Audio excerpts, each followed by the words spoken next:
시편 50편 14절에서 23절까지를 우리 한 절씩 교독합니다. 감사로 하나님께 제사를 드리며 지존하신 이에게 내 서원을 갚으며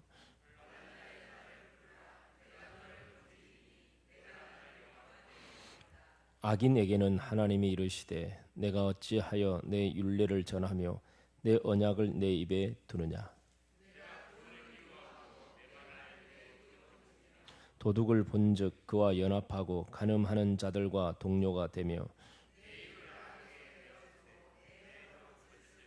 앉아서 내 형제를 공박하며 내 어머니의 아들을 비방하는도다.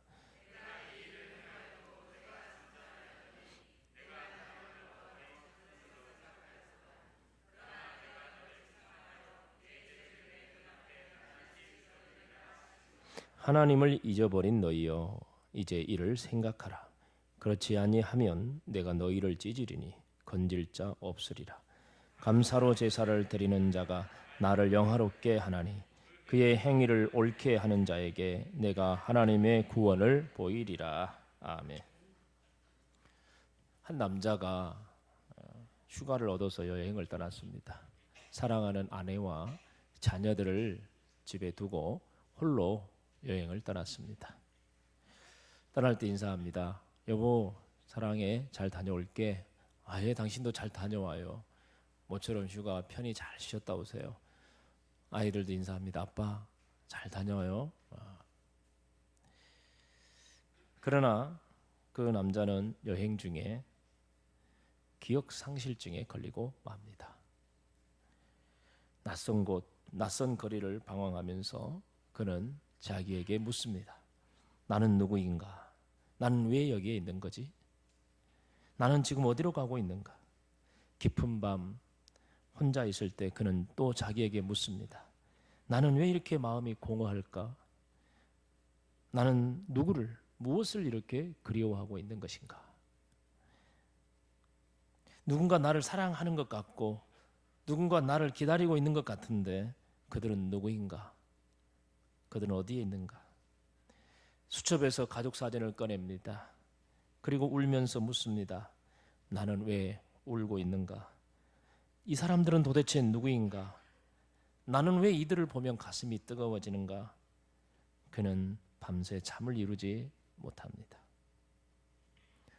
불현듯 찾아온 기억상실증이 이 한 남자를 이렇게 괴롭게 합니다. 여러분, 혹시 우리는 이 남자와 같은 기억상실증에 걸리고 있지 않을까요? 정말 잊어서는 안 될 것을 잊고 살고 있지는 않습니까? 그러면서 뭔가 마음의 공허함과 그리움과 불안함과 두려움이 가득한 채 살아가고 있지는 않습니까? 그것이 혹시 하나님을 잊어버리고 살기 때문이 아닙니까? 아니, 하나님을 잊고 살고 있다는 사실조차도 잊어버리고 있지는 않습니까? 오늘 주님은 우리에게 말씀하십니다. 하나님을 잊어버린 너희여, 이제 이를 생각하라. 하나님을 잊어버린 너희여, 이제 이를 생각하라.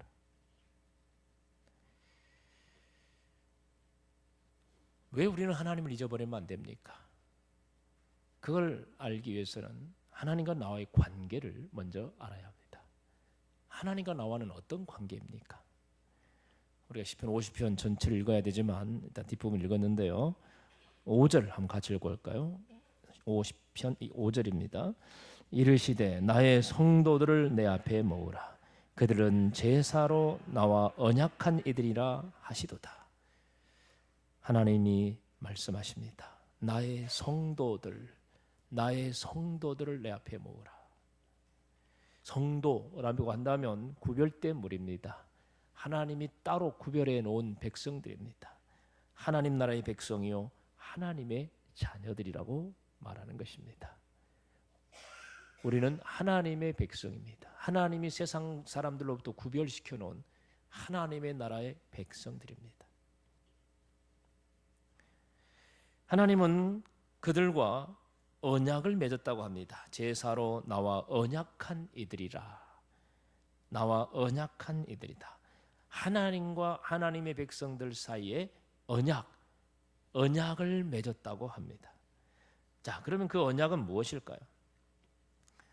성경에 쭉 구약에서 쭉 살펴보면 이 언약이라는 말이 많이 나오는데, 이 언약은 하나님과 하나님의 백성들 사이에 맺은 언약은 우리가 원해서 바래서 되는 게 아니고 하나님이 우리에게 맺어주신 일방적인 언약인데, 이게 뭐냐면 바로 우리와 같이 더럽고 추하고 멸망받기에 마땅한 마귀 사탄의 지배를 받고 종으로 살고 있는 우리들 같은 이 더러운 존재들을 하나님께서 일방적으로 아무 자격도 조건도 없는 우리들을 하나님 일방적으로 우리를 하나님의 자녀로 삼아주신 것입니다. 나는 너희의 하나님이다. 너희는 내 백성이다. 이건 우리가 바란다고 되는 게 아닙니다. 원한다고 되는 게 아닙니다. 노력한다고 되는 게 아닙니다. 하나님이 허락하지 않으면 절대 되어줄 수 없는 관계입니다. 그런데 하나님께서 우리를 불러서 너는 내 자녀야. 너는 내 백성이야. 내가 네 하나님 돼줄게. 나는 너의 하나님이야. 이 관계입니다.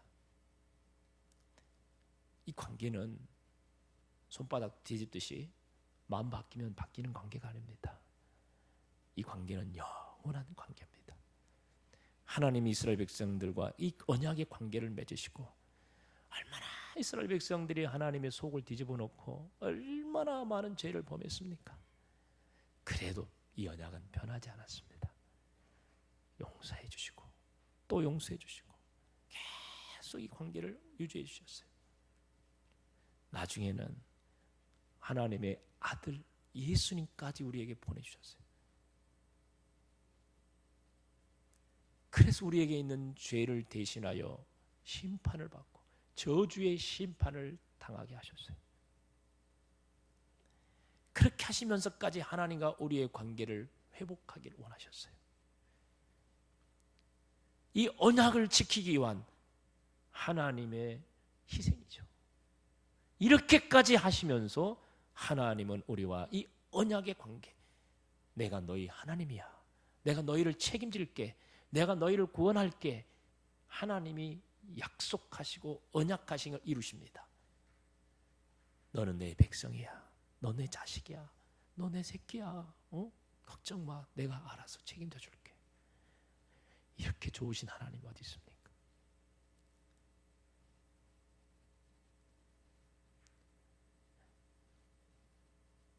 우리가 뭐 잘난 게 뭐 있어요? 하나님의 사랑이 하나님과 우리 사이의 관계를 이렇게 만들어 놓으셨습니다. 그러면서 하나님이 우리에게 원하는 게 있었습니다. 우리에게 요구하는 게 있었습니다. 왜? 이 관계만 맺어진다고 해서 관계가 유지되는 건 아니잖아요. 어차피 이 관계가 맺어졌으면 서로 관계가 좋아야 되잖아요. 이 관계가 늘 행복해야 되잖아요. 그 관계가 늘 즐거워야 되잖아요. 네?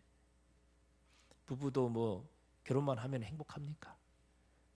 결혼함으로써 언약의 관계가 맺어졌지만, 부부의 관계가 맺어졌지만 그게 행복하려면 서로 노력해야 되는 거예요.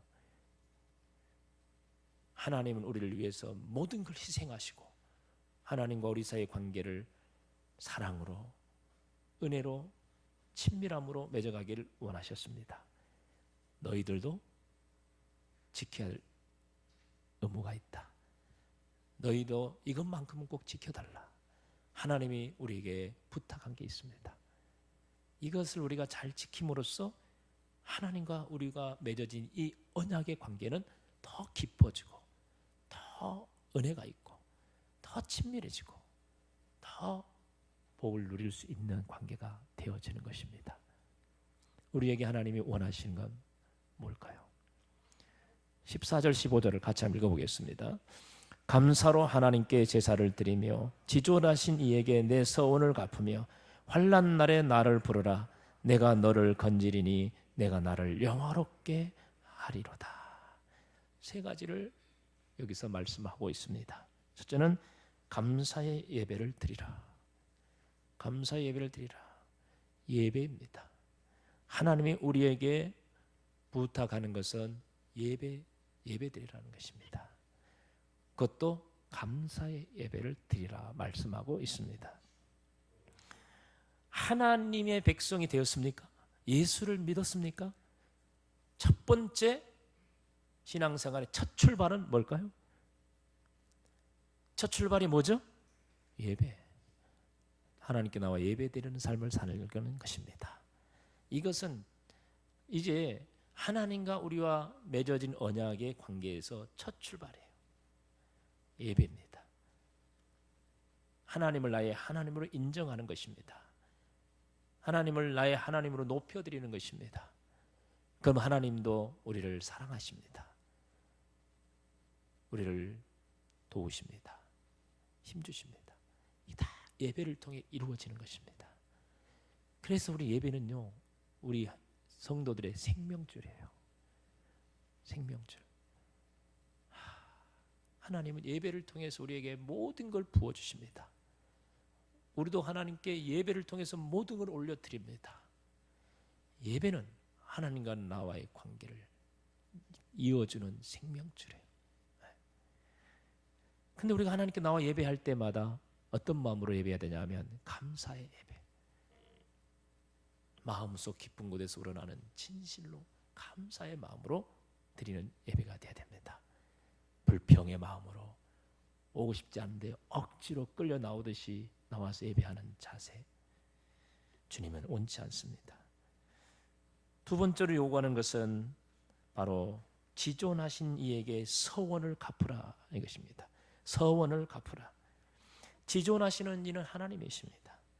하나님께 서원을 갚으라. 서원이라는 게 뭐예요? 하나님 앞에 한 약속을 지키는 것입니다. 즉 하나님과 맺은 언약을 지키라. 하나님의 말씀하심에 순종하라는 것입니다. 내 상황과 환경과 감정에 따라 내 마음대로 하는 것이 아니라 지존하신 하나님께 경외하는 마음을 가지고 철저하게 그분께 한 약속을 지키라. 순종하라. 말씀에 순종하는 삶입니다. 하나님께서 에덴 동산에서 아담과 하와에게 선악과 열매를 따먹지 말라 했고 그들도 그렇게 하겠느라고 약속했습니다. 그 약속을 깨는 순간 죄가 들어왔습니다. 약속을 지킬 줄 알아야 됩니다. 하나님의 말씀에 순종할 줄 알아야 합니다. 이것을 하나님이 우리에게 원하고 계십니다. 세 번째로는 환난 날에 나를 부르라고 말씀하고 있습니다. 환난 날에 나를 부르라. 이것은 신뢰하라는 것입니다. 하나님만을 신뢰하라는 것입니다. 우리의 모든 삶의 주로 하나님을 인정하라는 것입니다. 이는 환난 날에만 하나님을 찾아라는 말이 아닙니다. 평상시에도 늘 하나님을 의지하고 신뢰하고 살되 환난을 당하면은 더 간절하게 하나님만이 이 환난에서 나를 건져주실 분으로 믿고 철저하게 그 하나님을 믿고 의지하고 신뢰하라는 것이죠. 세 가지입니다. 여기 본문에서는 세 가지 나타납니다. 예배자가 되라.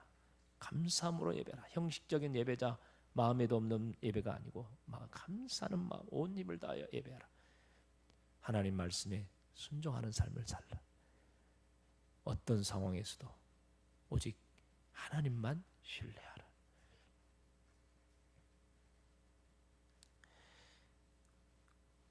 우리가 하나님과의 언약을 지킨다. 우리가 하나님이 우리에게 이 언약의 관계를 지속시키고 은혜롭게 친밀하게 이 언약의 관계를 통해서 우리가 복을 누릴 수 있도록 하기 위해서 우리가 이것만큼은 너희가 이것만큼은 지켜줬으면 좋겠다라고 하나님이 우리에게 부탁하신 이 의무사항, 우리가 지켜야 될 이 의무사항, 이것이 우리에게 있어서 잘 지켜주고 있습니까? 이스라엘 백성들은 이것을 잘 지켰을까요? 그러나 안타깝게도 그렇지 못했습니다. 그들은 하나님께 제사를 드리긴 했습니다.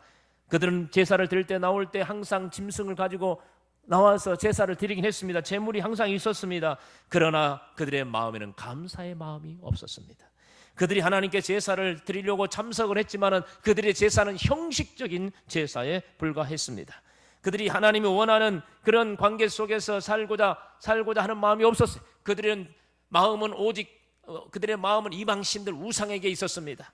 그렇지만은 또 종교 율법에 의해서 안 갈 수는 없고 지키지 않을 수는 안 되고 그러니까 또 교회 와서 제사는 드립니다. 성전에 와서. 그러니까 하나님께 나아가지 않으면 벌 받을 것 같은 두려우니까 나아가기는 하지만은 또 한편으로는 세상의 우상을 섬기고 있습니다. 두 마음을 품고 있는 거예요. 두 마음을 가지고 예배하라. 두 마음을 가지고 지금 나는 세상이 좋고 세상을 사랑하는데 안 나올 수는 없고 예배 안 드릴 수는 없고 아이고 할 일이 많은데 급한데 바쁜데 교회 안 갈 수는 없고 우리의 마음은 세상에 뺏기고 몸은 교회에 와 있는 이런 형식적인 종교 생활이 하나님은 역겹다고 하십니다. 내가 너에게 원하는 건 그게 아니야. 그게 아니라고 말씀하십니다.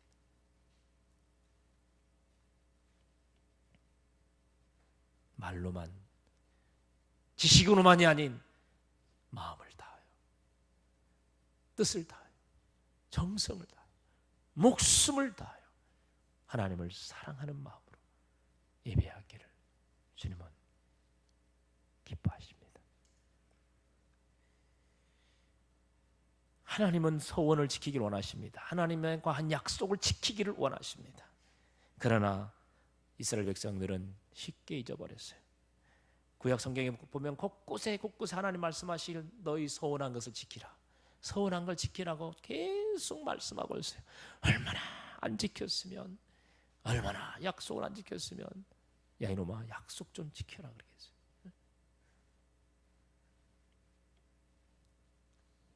약속은 잘해요. 이렇게 할게요. 하나님 저 이렇게 할게요. 이렇게 해주시면 나도 이렇게 다 할게요.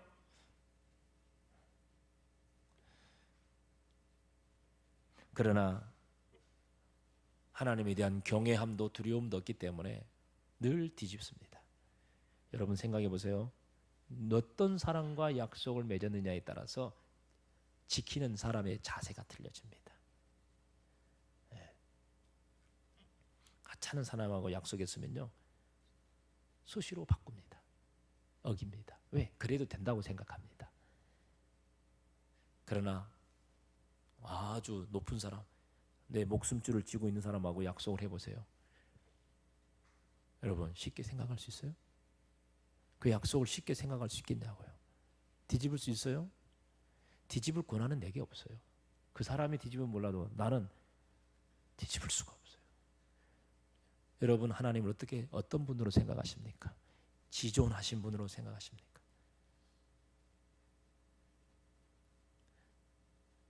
하나님과 한 약속 잘 지킵니까?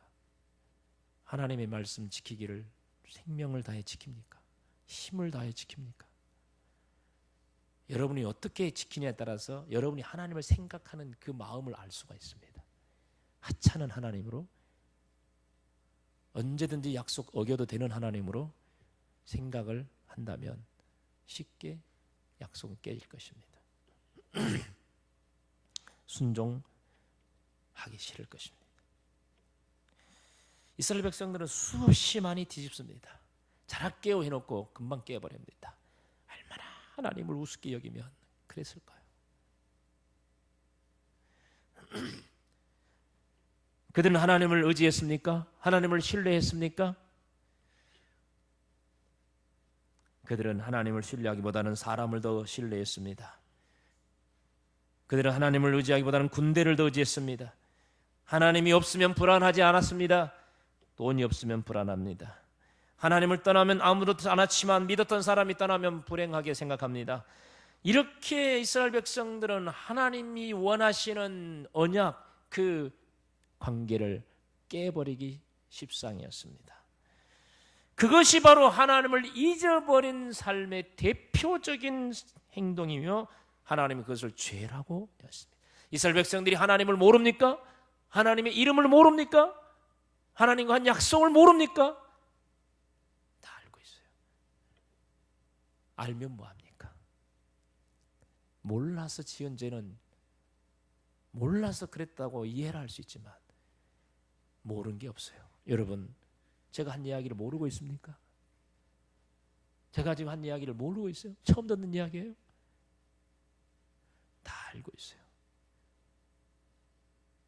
여기서 잊어버렸다는 것은 지식을 잊어버린 게 아니에요. 하나님의 이름을 잊어버렸다는 게 아니에요. 교회에 오는 길을 잊어버린 게 아니에요. 다 알아요. 너무나 잘 알아요. 알면 뭐합니까?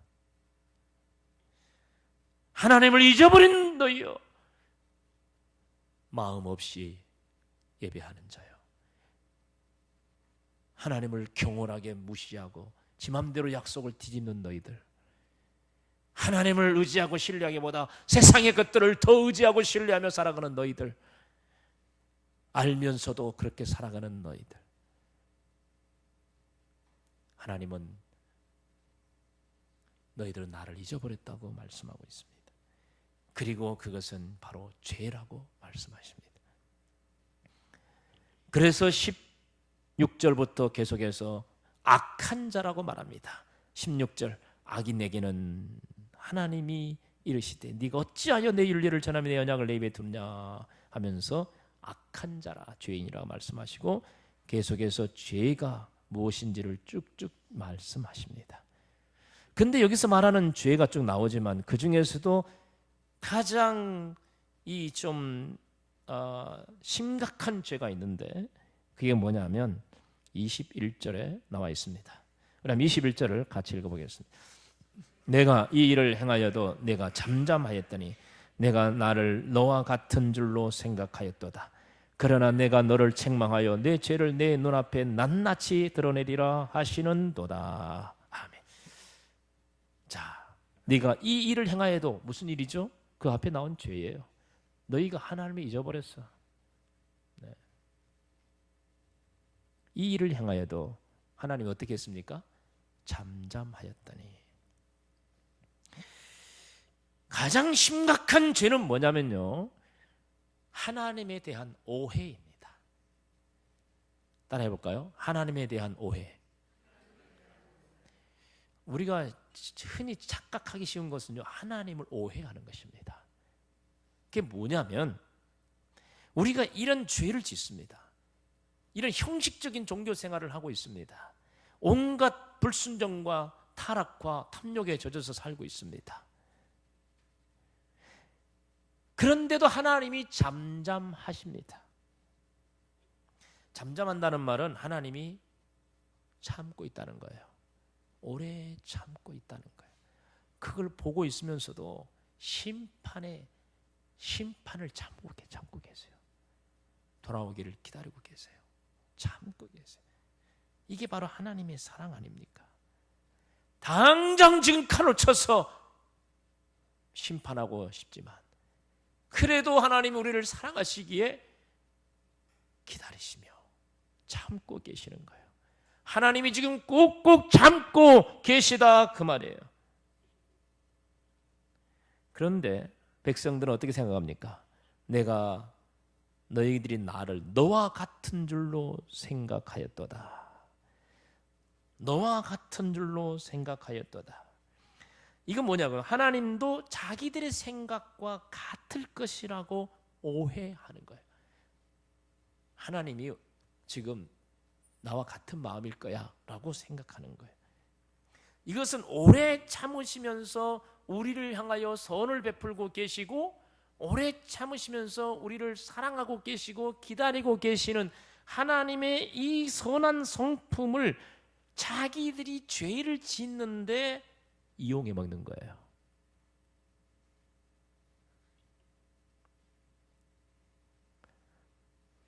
죄를 지어도 괜찮아.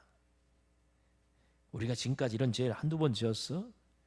그래도 아무 일도 일어나지 않았잖아. 지금까지 아무 일도 안 일어났어. 주일도 몇 번 빼먹었는데 나는 잔뜩 쫄았거든. 어? 오늘 주일날 날씨도 좋고 저기 꽃구경 가고 있는데 출발할 때는 좀 겁났어.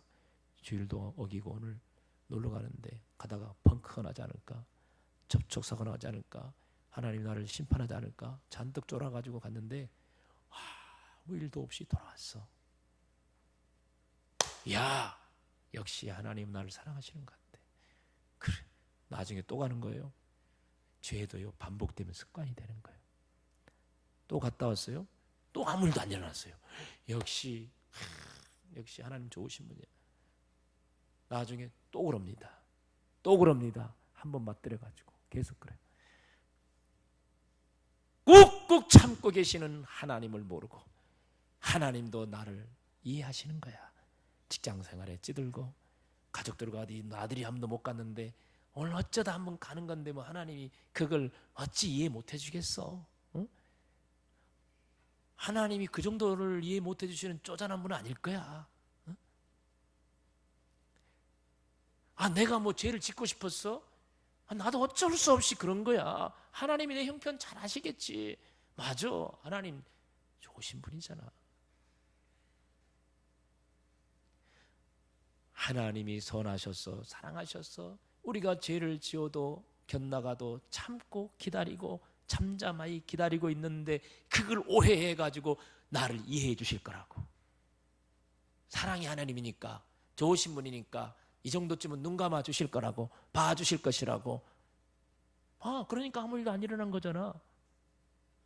하나님을 자기와 똑같은 하나님으로 오해하는 거예요.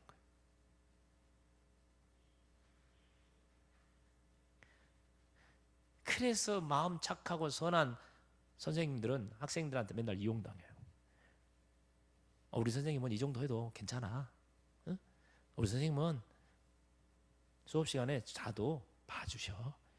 그러니까 잠자도 괜찮아. 수업 시간에 잠자는 것을 봐주는 선생님 어디 있어요? 네? 아이고, 정신 차리길 기다리는 거죠. 근데 선생님의 그 좋은 마음, 선한 마음을 이용해, 악용해. 그래서 또 자고 괜찮으니까 또 자고 봐준다고 또 자고 또 자는 거예요. 마음씨 좋은 선생님, 악용하는 악한 죄인이죠. 우리 최병철 목사님은 마음씨가 너무 좋으셔. 그래서 혼도 잘 안 내시고 우리 목사님은 참 우리를 이해를 잘 해주셔. 그래요, 안 그래요? 그래요, 안 그래요? 빨리 말해봐요. 안 그런가? 저는 그렇게 많이 이해해 주려고 노력을 하는데, 그런데 그걸 악용하는 사람들이 있어요. 네? 악용. 그 목사님이 선한 마음, 좋은 마음을 악용해서 이용해 먹는 사람들. 야, 목사님은 괜찮아. 이 정도는 괜찮게 봐주셔. 네? 괜찮아. 여러분, 저를 이용하세요. 그건 괜찮아. 그러나 하나님은 이용하지 마세요. 하나님의 오래 참으시고 기다려주시고 지금 심판의 칼을 들고 치려고 하다가도 다시 내려놓고 확 또 치려고 하다가도 내려놓으시는 그 하나님의 그 지금 그 아픔, 고통을, 그것을 지금 보란 말이에요. 예? 왜 하나님이 그 참으시는 선하심을 악용하냐고. 자기와 똑같은 줄 알고 왜 그러시냐고. 바로 그런 죄가 지금 이스라엘 백성들 사이에 있는 거예요. 이렇게 하나님의 관대하심과 선하심을 악용해서 죄를 범하는 자들에 대해서 하나님께서는 어떻게 하시겠습니까? 21절 뒷부분에 보니까 그러나 내가 너희를 책망하여 내 죄를 내 눈앞에 낱낱이 드러내리라. 죄를 다 드러낸답니다. 22절에는 내가 너희를 어떻게 한다? 내가 너희를 어떻게 한다? 찢으리니 건질 자 없으리라. 찢어버린다. 아유, 이 표현이 참 왜 이렇게까지 번역을 했나 싶은데, 찢어버린다. 사실 근데 원어에 그대로 나와 있어요. 이 원어의 이 뜻이 뭐냐면요, 사자가, 짐승이, 사자가 먹잇감을 확 물잖아요. 그래가지고 그것을 먹기 위해서 막 발톱으로 막 갈기갈기 찢어가지고 먹는 그런 걸 말해요. 찢어버린다. 하나님이 찢어버린답니다. 이것을 우리 윤석전 목사님은 많이 써먹어요. 거짓말하고 나쁜 말하고 입을 찢어버린다고. 그래서 입을 찢어가지고 대추나무 위에다가 뭐 걸어놓는다 놨잖아. 막 들어본 적 있나요? 그거 성경에 있는 말이 찢어버린단 말. 응? 하나님을 대신해서 하는 말이에요. 내가 확 그 입을 찢어버려. 한 발은 교회, 한 발은 세상에 있는 그 두 발을 어떻게 버린다? 확 그냥 찢어버린다. 응? 거짓말하고 나쁜 말하면서 입을 꽉 찢어버려.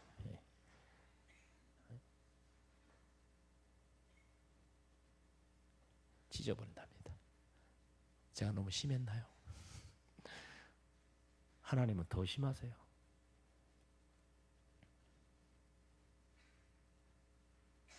사랑하는 성도 여러분, 하나님으로부터 성도라 부르심을 받고 하나님의 백성이 하나님의 자녀라 부름을 받는 저와 여러분, 지금 우리의 모습은 어떤가요? 우리는 지금 하나님을 잊어버리고 있지 않습니까? 기억상실증에 걸린 남자처럼 하나님과의 관계가 희미해지고 하나님의 은혜와 사랑에 식어지고 하나님께 돌아가는 방법조차 알 수 없을 정도로 병들어버린 우리의 모습은 아닌가요? 그럼 우리는 이제 어떻게 해야 하겠습니까? 하나님을 잊어버린 우리는 어떻게 해야 되겠습니까? 예수님께서 에베소 교회를 향하여 이렇게 말씀하십니다. 계시록 2장 4절 5절에 보면 그러나 너를 책망할 것이 있으니 너의 처음 사랑을 버렸느니라. 2장 5절입니다. 같이 읽어보죠. 그러므로 어디서 떨어졌는지를 생각하고 회개하여 처음 행위를 가져라. 만일 그리하지 아니하고 회개하지 아니하면 내가 내게 가서 내 촛대를 그 자리에서 옮기리라. 어디서 떨어졌는지, 내가 어디서 이 은혜를 까먹어버리는지, 내가 어디서 하나님과의 언약을 내가 잊어버리고 살기 시작했는지, 언제부터 도대체 언제부터 이렇게 되었는지 내 자신을 한번 돌아보고 생각해 보라는 거예요. 그리고 회개하고 첫사랑을 회복해야 됩니다. 이제 바로 그때입니다. 우리는 지금 하나님을 잊어버린 영적 기억 상실증 환자의 상태에서 이제 다시 하나님의 은혜를 기억해내고 돌아서야 됩니다. 기억하고 돌아서는 방법은 뭡니까? 회개입니다. 회개의 방법을 통해서 하나님과의 관계를, 언약을 회복해 가야 하는 것입니다. 심각하게 내 자신을 돌아보고 회개해야 됩니다. 회개하지 않고 이대로 잊어버리고 살다가는 하나님이 나를 찢어버리신다는 이 무서운 심판 앞에 두려워 떨며 회개해야 됩니다. 하나님의 용서를 구하며 간절히 회개해야 됩니다. 하나님밖에 나를 여기서 구원해 줄 자가 없는 줄 알고 하나님의 손을 붙잡고 일어나야 합니다. 만약 하나님을 잊고 사는 우리들에게 이런 회개가 없다면 하나님 우리를 찢으실 것입니다. 하나님의 심판에서 건져낼 자가 없을 것입니다. 그러나 회개하며 하나님 앞에 감사로 예배하며 하나님의 말씀에 따라 순종하며 모든 삶 가운데서 하나님을 인정하고 하나님을 신뢰하며 살아간다면 하나님께서는 우리를 영화롭게 하실 것입니다. 우리를 건져 주실 것입니다. 1620년에 메이플라워를 타고 신앙의 자유를 찾아서 영국에서 신대륙, 지금의 미국으로 건너온 청교도들이 있었습니다. 청교들은 건너오면서 많은 굶주림과 질병, 그리고 원주민들, 인디언들의 습격을 받아서 많이 죽어버렸어요. 그리고 남아있는 자들이 한 44명 정도 됐는데 그들은 지속적으로 흉년 막 이거 농사를 지어도 제대로 거두지 못하고 그런 어려움 속에 있었지만 3년째 되는 때에 그래도 어느 정도 농사가 잘 돼서 수확을 여기 다 곡식이 있게 됐어요. 그런데 하필 그때 또 벌레떼가 얼마나 많은 벌레떼가 와가지고 그 잘 익은 곡식들을 다 갉아먹기 시작했어요. 그래서 이 원주민들이 그 벌레를 죽였지만 너무 많아서 도저히 어떻게도 이게 대처할 방법이 없었어요. 그래서 어느 날 그들이 함께 모였습니다. 모여가지고 기도합니다. 우리가 하나님을 의지해야 되겠다. 그러면서 밤새도록 회개하면서 하나님 앞에 합심해서 기도합니다. 하나님, 우리가 신앙의 자유를 찾아 이곳에 왔지만 하나님의 은혜를 잊어버리고 먹고 사는 일에 급급해서 거기에 정신 쏟다가 하나님의 은혜를 잊어버리고 살았습니다. 용서해 주십시오. 용서해 주십시오. 한전하게 밤을 새면서 그들이 회개하기 시작했어요. 다음날 아침이 되었습니다. 놀라운 기적이 일어났는데, 갑자기 아침에 여전히 벌레 때는 막 이게 들판이 가득한데 하늘에 참새떼가, 얼마나 많은 참새떼가 날아오더니 그 밭대 논에 있는 벌레들 다 잡아먹기 시작했어요. 그때 그 모습을 보면서 그들은 하나같이 외쳤습니다. 우리는 하나님을 믿습니다. 우리는 하나님의 은혜를 잊지 않겠습니다. 하나님의 은혜를 늘 기억하고 살겠습니다. 라고 고백을 했다는 것입니다. 하나님을 잊어버렸습니까? 어디서부터 잊어버렸는지, 어디서부터 이렇게 내가 꼬였는지 생각하십시오. 생각하십시오. 제발 생각할 수 있는 은혜가 있기를 바랍니다. 정말 제발 좀 생각하십시오. 그대로 살지 마십시오. 정신 차려야 됩니다. 우리는 너무나 십자가의 복음과 멀리 떨어져 왔고, 우리는 너무나 우리를 구원한 십자가를 잊어버리고 살아왔고, 우리를 구원한 예수 그리스도를, 그 복음을 잊어버리고 살고 있지 않았습니까? 아직 심판이 임하지 않고 있다고 해서 그래도 괜찮은 듯 교만하게 지속적으로 하나님을 멀리 떠나고 있지 않습니까? 우리 안에 감사로 예배드리는 삶은 있습니까?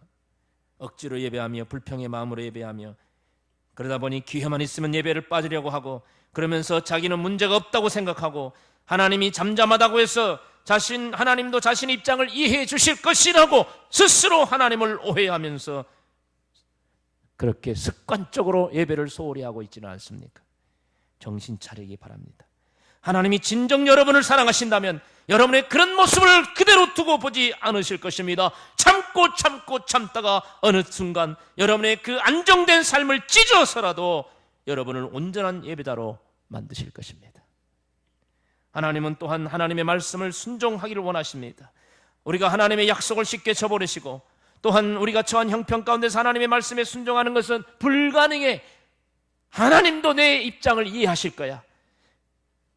오해하고 있습니까? 그러면서도 하나님을 사랑한다고 고백합니까?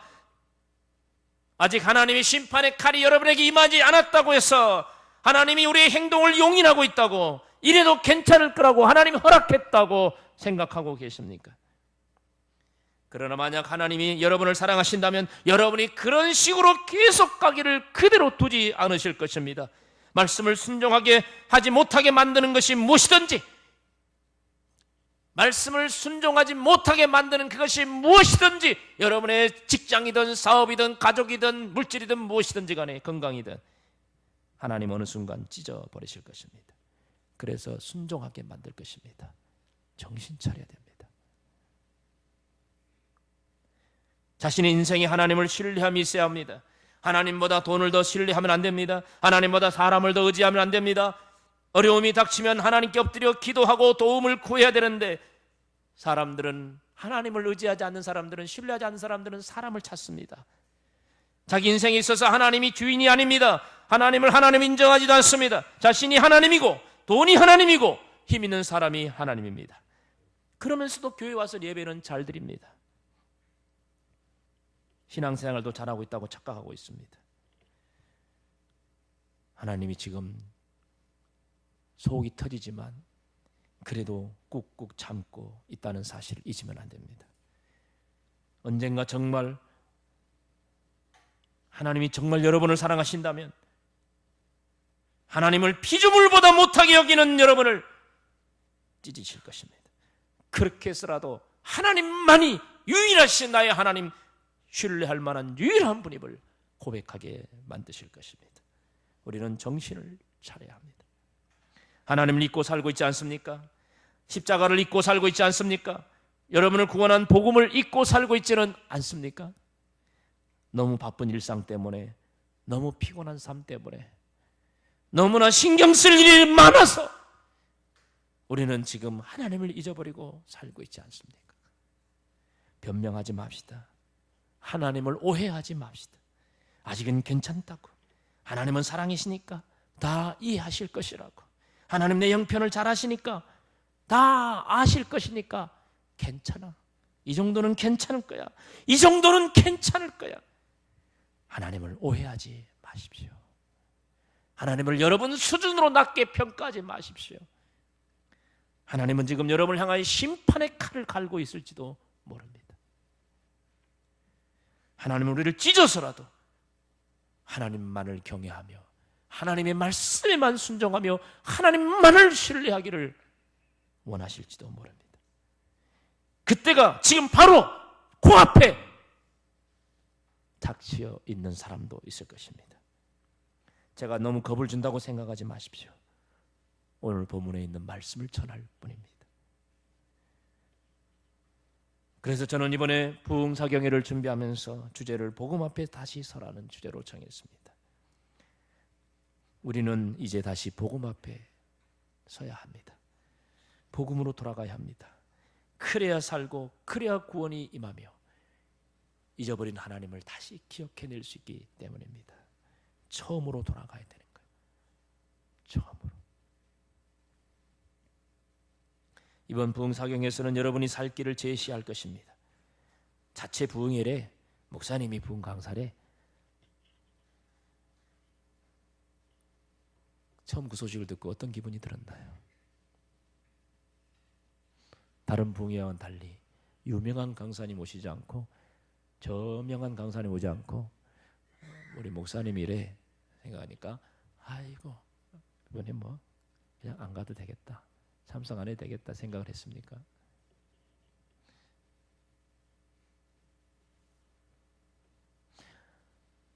누가의 강단에서 전하던 하나님 말씀입니다. 어쩌면 여러분을 제일 잘 아는 제가 여러분에게 전하는 말씀이 가장 필요한 것이고 꼭 맞는 것일 수도 있습니다.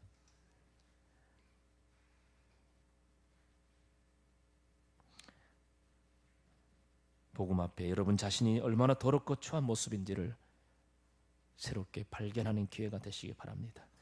그리고 그 더러운 죄인을 용서하시고 구원하기 위해 하나님께서 죽으셨다는 것을 기억하고 그 복음으로 여러분의 생명을 누리고 그 복음으로 여러분의 신앙이 회복될 수 있는 그런 기회로 삼으시기를 바랍니다. 이제 모든 것을 내려놓고 복음 앞에 다시 섭시다. 이제 모든 것을 내려놓고 그 말씀 앞에 다시 섭시다. 하나님을 기억해 냅시다. 잊어버렸던 것을 다시 내 삶 속에 회복합시다. 그래서 우리가 하나님 앞에 다시 살아나는 역사가 있기를 주의 이름으로 축원합니다. 함께 기도하십시다. 말씀을 기억하면서 하나님 도와주십시오. 우리 함께 합심하여 기도하겠습니다. 주여, 하나님 아버지여, 오늘도 우리는 하나님을 잊어버리고 살고 있지 않습니까? 지난 한 주간 하나님을 새카맣게 잊어버리고 살고 있지는 않았습니까? 하나님이 누구인지, 하나님의 사랑이 무엇인지 알고는 있지만 내 마음속에 진실로 간절한 마음으로 감사의 마음으로 예배할 줄 몰랐으며 내가 하나님 앞에 나올 때 너무나 가식적인 형식적인 모습으로 나오지 않았습니까? 내 말씀에